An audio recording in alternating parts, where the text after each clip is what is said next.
Pagod ka na ba? Sa trabaho, sa pamilya, sa buhay.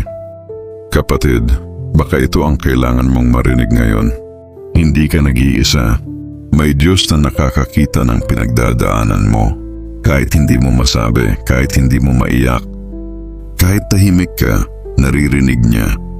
Kahit pagod ka, kasama mo siya. Hindi kailanman lumalayo ang Diyos sa iyo. Sabi sa Mateo 11:28, lumapit kayo sa akin, kayong nahihirapan at lubhang nabibigatan, at bibigyan ko kayo ng kapahingahan. Hindi mo kailangang maging malakas palagi. Hindi mo kailangang ngumiti kung pagod ka na. Pwedeng huminga. Pwedeng umiyak. Si Lord hindi naghahanap ng perpekto. Hindi mo kailangang ayusin ang sarili mo bago lumapit. Gusto lang niya, andyan ka.